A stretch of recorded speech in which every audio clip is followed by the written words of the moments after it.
In the vast expanse of the cosmos, where the light of distant stars barely touched the dark void, humanity flourished. Their civilization had transcended the boundaries of Earth, spreading like a silent, relentless tide across the galaxy. The planets they colonized were many, each one a new testament to human ingenuity and the unyielding desire to explore.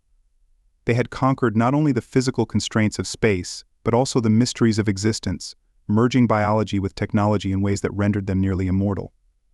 Yet, in their quest to master the universe, they awakened an ancient, slumbering threat: the Zoltrians.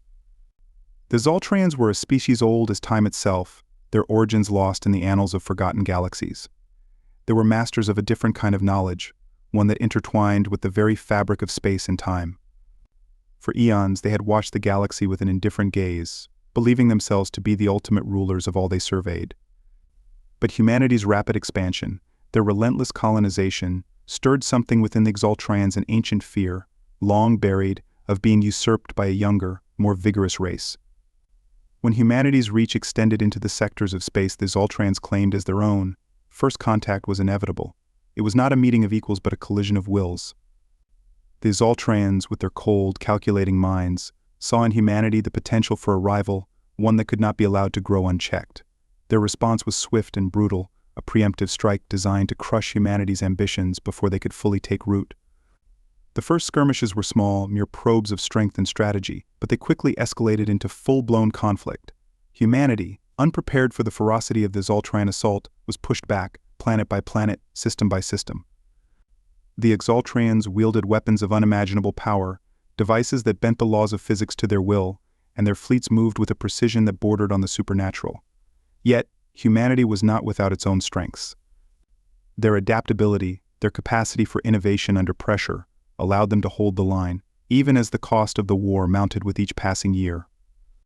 The war dragged on, a grinding conflict that stretched across centuries. Neither side could claim victory, though both came perilously close to annihilating the other. The galaxy became a battlefield, its stars the silent witnesses to countless acts of heroism and despair. Entire worlds were reduced to ashes, their populations sacrificed in the name of a war that seemed to have no end. Humanity, once so confident in its destiny, began to falter. The weight of the war, the endless attrition, brought them to the brink of extinction. It was a war that tested not only their military might but also their very will to survive. As the war ground on, a terrible realization dawned upon the leaders of humanity. They were fighting an enemy that could afford to wait, an enemy that viewed time not in years or centuries but in millennia. The Zoltrians, with their near-immortal lifespans, had the patience to outlast humanity, to let the war drag on until human resolve crumbled under the weight of endless suffering. Faced with this grim reality, humanity made a decision born of desperation, but also of genius. They would not fight the Zoltrians on their terms, they would redefine the battlefield itself.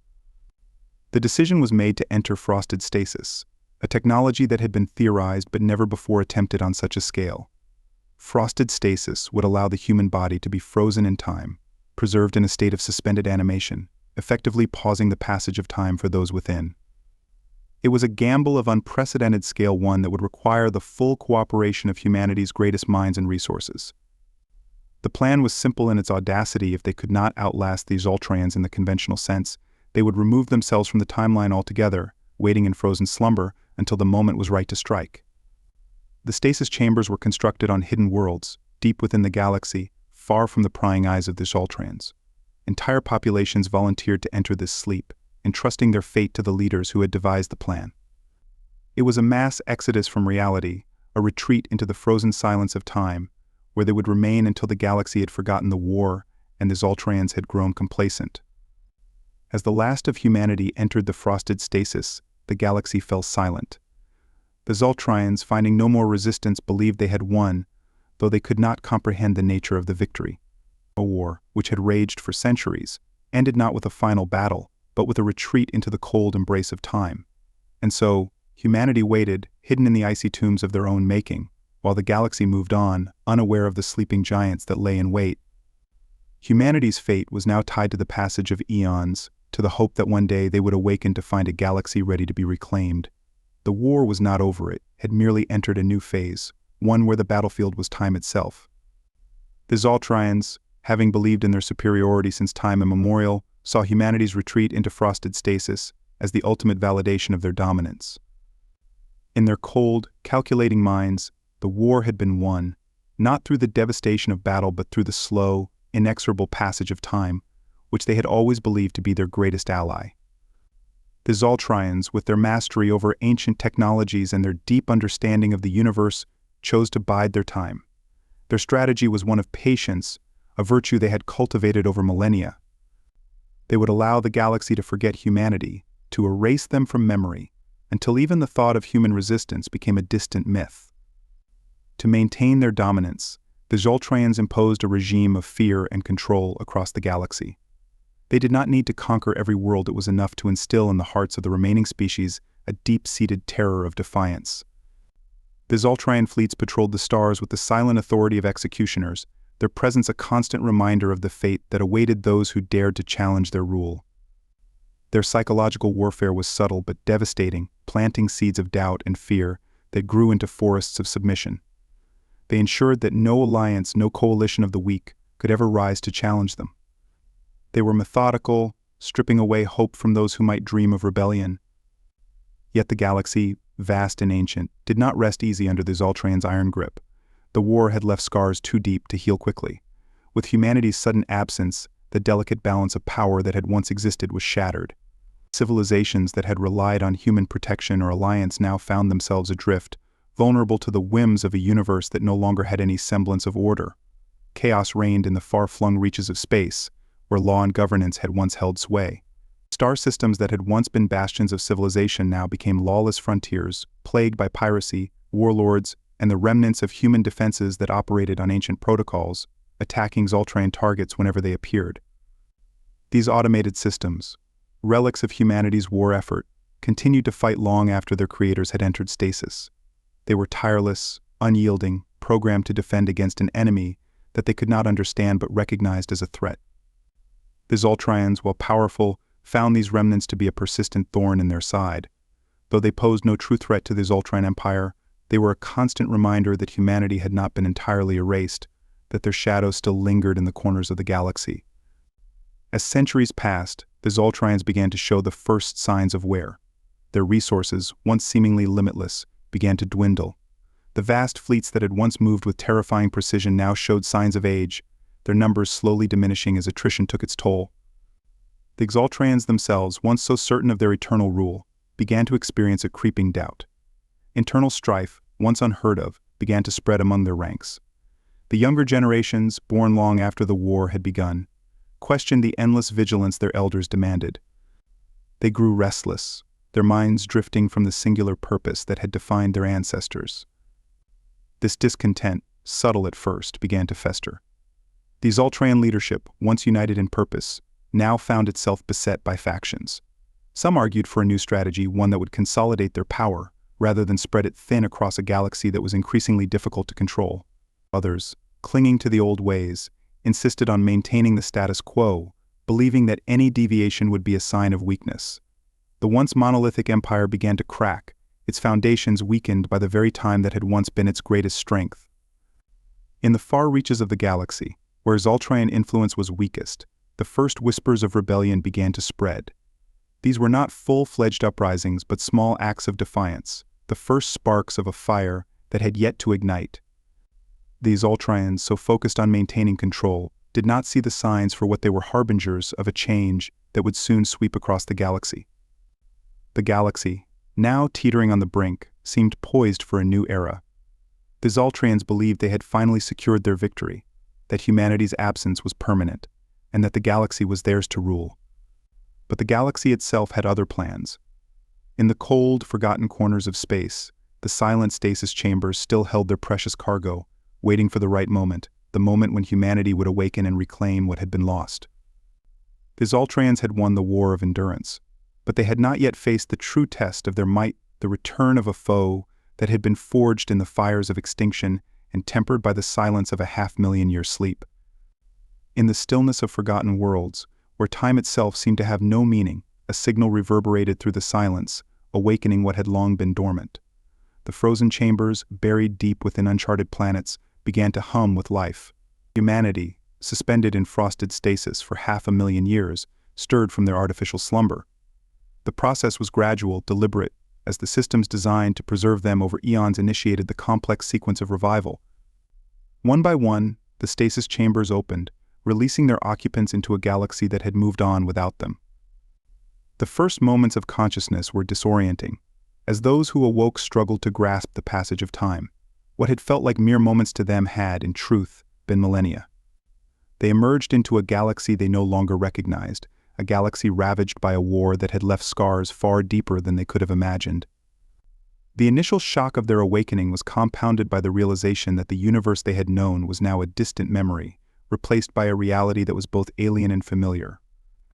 As more groups emerged from stasis, the magnitude of their task became clear.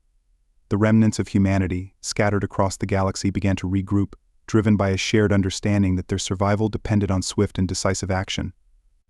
The technology they had preserved, far more advanced than anything the Zoltrians had seen, became their greatest asset.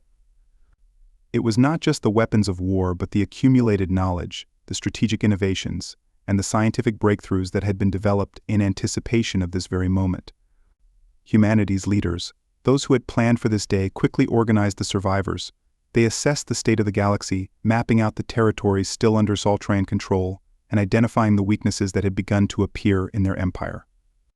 The long years of stasis had not dulled their minds; if anything, it had sharpened their resolve. The plans they had laid out centuries ago were now put into motion with a cold, calculated efficiency. There was no time for hesitation, no room for error. Every move was precise, every action measured. The final offensive was conceived as a masterstroke of strategy.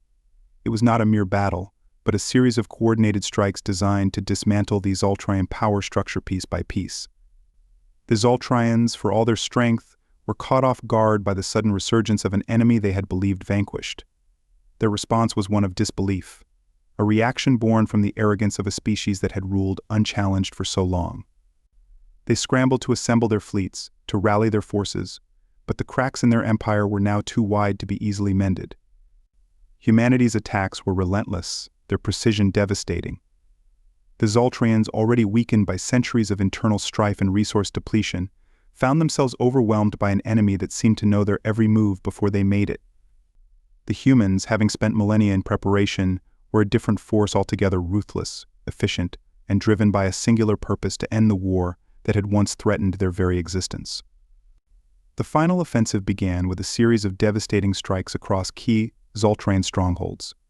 Each attack was executed with the precision of a master chess player, targeting the very heart of the Zoltrian war machine. Their fleets, though still formidable, were no match for the advanced technology and tactics that humanity now wielded. The Zoltrians fought with the desperation of a species that knew it was on the brink of destruction, but their efforts were in vain. In the end, the humans' resolve, tempered by centuries of stasis and honed by the knowledge of what was at stake, proved unbreakable. The galaxy, once under the shadow of Zoltrian dominance, now witnessed the rise of a new power, one that had emerged from the cold depths of time, stronger and more determined than ever before. The final battle was not just a confrontation between two species, it was the culmination of a conflict that had defined the fate of the galaxy for millennia. As the last of the Zoltrian defenses crumbled, humanity stood on the precipice of victory, not as the same people who had entered stasis, but as something new, something forged in the fires of war and the silence of the ages.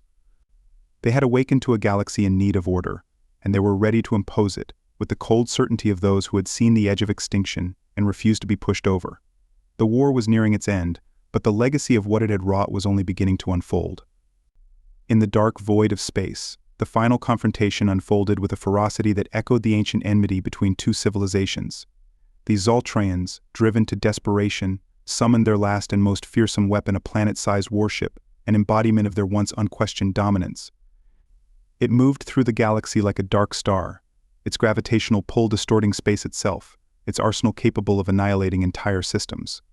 This was their final gambit, a weapon of terror meant to remind the galaxy of their unyielding power, even as their empire crumbled around them. The humans, however, were prepared. Their fleets, guided by AI systems that had evolved during their long sleep, moved with a precision and speed that defied comprehension. These AI-controlled ships, the product of millennia of theoretical development and practical refinement, were more than mere machines. They were extensions of the human will to survive, to overcome, to dominate.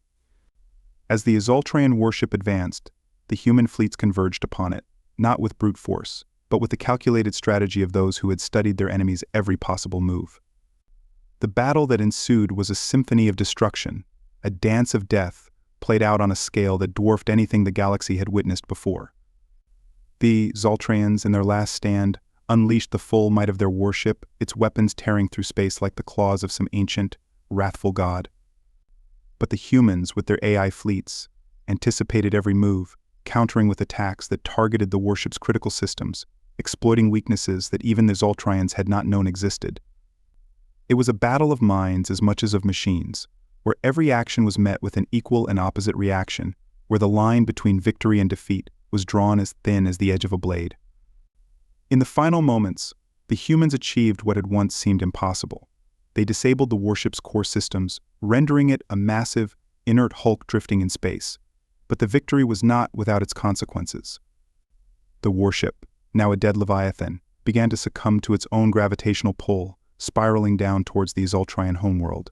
The impact was catastrophic, a collision that shattered the planet's crust, igniting the atmosphere in a blaze of fire and destruction. The homeworld, once the heart of the Exhilarating Empire, was reduced to a smoldering ruin, its surface cracked and broken, its cities buried beneath the rubble of its own demise.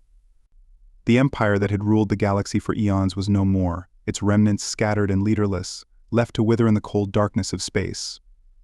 With the Exhilarations defeated, humanity stood as the uncontested power in the galaxy. But they were no longer the same people who had entered Stasis so many millennia ago. The long years of war, the endless struggle for survival, had changed them in ways that could not be undone. They had become colder, more calculating, their actions driven by necessity rather than emotion. In the aftermath of the war, they turned their attention to rebuilding the galaxy, not out of a sense of duty or compassion, but because it was the only way to ensure their own survival.